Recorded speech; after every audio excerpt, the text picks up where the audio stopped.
আসসালামু আলাইকুম ওরহমতুল্লাহ। প্রিয় মুসলিম ভাই ও বোনেরা, আমি আপনাদের সামনে আলোকপাত নং 101 নিয়ে আলোচনা উপস্থাপন করছি। আলোকপাতটির শিরোনাম হল নবী লূত আলাইহিস সালাতু ওয়াসসালাম এর মুসলিম হওয়া প্রসঙ্গে। শিরোনাম সংশ্লিষ্ট সূরা আল আনকাবুতের 26 নং আয়াতের তেলাওয়াত এখানে শোনানো হলো। أعوذ بالله من الشيطان الرجيم. بسم الله الرحمن الرحيم. فآمن له لوط وقال إني مهاجر إلى إنه هو العزيز الحكيم.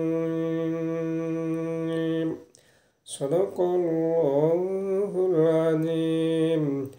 এখন শিরোনামের আলোকে সূরা আল আনকাবুতের 26 নম্বর আয়াতের ব্যাখ্যামূলক অনুবাদ এখানে উল্লেখ করা হলো।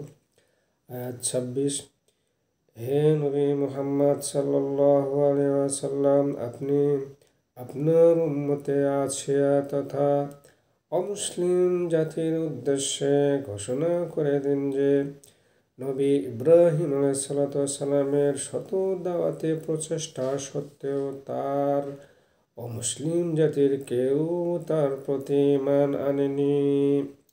ঈমান এনেছিল শুধু তার স্ত্রী সারা এবং তার চাচাতো ভাই লূত আলাইহিসসালাম। তারা নবী ইব্রাহিম আলাইহিসসালামের হাতে আন্তরিক বিশ্বাসের সহিত কালেমা তাইয়্যিবা লা ইলাহা ইল্লাল্লাহু ইব্রাহিম খলিলুল্লাহ এর মৌখিক স্বীকৃতি দিয়ে মুসলিম হয়ে গিয়েছিল এবং ইব্রাহিম আলাইহিসসালাম তাদের দুজনকে লক্ষ্য করে বলেছিলেন, চলো আমি নিরাপদে আমার পালনকর্তার ইবাদত বন্দেগী পালন করার উদ্দেশ্যে আমার অবাধ্য জাতি ও জন্মভূমি কুফার মায়া ত্যাগ করে তোমাদেরকে নিয়ে সুদূর নিরাপদ অঞ্চল সিরিয়ায় হিজরত করে যাব। এতে ভয়ের কিছুই নেই, কারণ নিঃসন্দেহে আমার পালনকর্তা মহাপরাক্রমশালী এবং প্রজ্ঞাময়।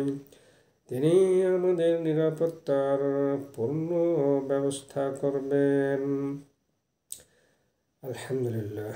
আসুন অমুসলিম ভাই বোনেরা, তাওহীদের দাওয়াত গ্রহণ করুন।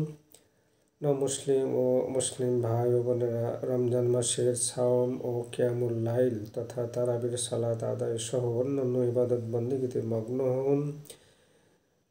এ মাসে মহান আল্লাহর দরবারে নিজেদের গুনাহ খাতা মাফ করিয়ে নিন এবং তওবা করুন। ওহে আল্লাহ, আপনি আমাদের তওবা কবুল করুন, আমাদেরকে ক্ষমা করুন, আমাদের জন্য জান্নাতুল ফেরদৌস নসিব করুন এবং আমাদেরকে জাহান্নাম থেকে পরিত্রাণ দান করুন। আমিন।